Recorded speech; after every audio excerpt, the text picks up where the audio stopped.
En résumé, j'étais en 3e secondaire et est arrivée dans notre école une personne qui avait été à Marche, qui est l'endroit où en fait a été créé les JM avec Étienne Quirini.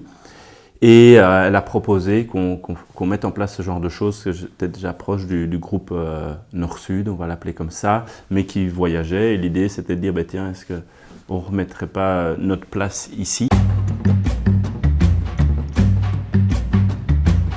Oxfam, ça a permis d'ouvrir l'esprit, de s'ouvrir au monde et de poser des questions, d'oser aller chercher l'information et de ne pas se contenter de ce qu'on nous donne.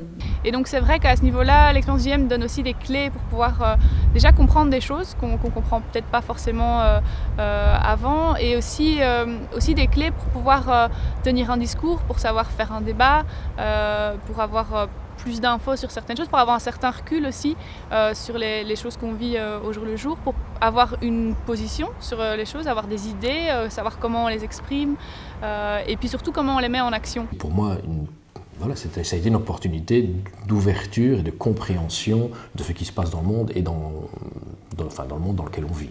Qu'est-ce qui se passe? Pourquoi est-ce que les choses sont comme ça? Pourquoi y a-t-il autant de disparités?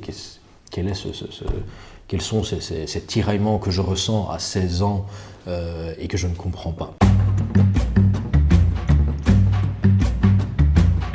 Après, dans ma vie, ça a été, ça a structuré le fait d'avoir les actions individuelles qui sont importantes, faire des choix. Ça va du tri au type de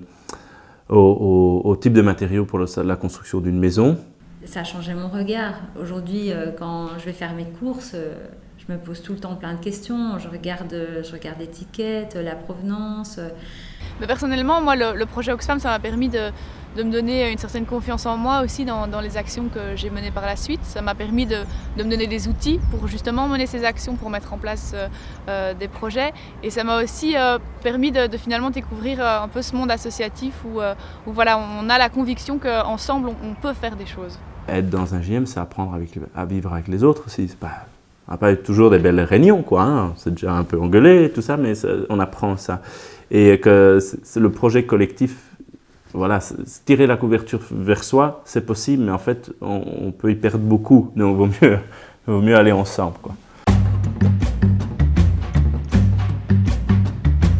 Ce que je dirais à un directeur ou à des professeurs qui hésitent à lancer un projet comme celui-là, c'est que ça permet clairement aux étudiants, aux élèves de voir la réalité, ou de comprendre le monde d'une autre manière encore, à travers des actions, que ce soit les petits déjeuners Oxfam, et leur faire comprendre que notre manière de consommer a un impact au nord comme au sud. Donc tout ça, c'est un apprentissage qui est encore différent et qui pour moi est super intéressant parce que voilà, ça permet de diversifier la pédagogie et de comprendre les choses autrement. Il va permettre à ces jeunes-là de se découvrir, de prendre de la maturité, d'aider à se définir par rapport à eux-mêmes, par rapport au monde extérieur. L'argumentation qui est un moyen de développer, c'est sur c'est quoi l'éducation?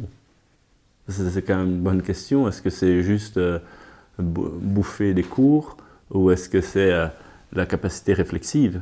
Faire ce travail-là au niveau des Jeux Magasins du Monde, c'est faire quelque chose qui a un sens social, un sens humain et qui, à 16 ans parfois, quand beaucoup de choses n'ont pas de sens, non plus, vous permettent de redonner un peu du sens au monde dans lequel on vit.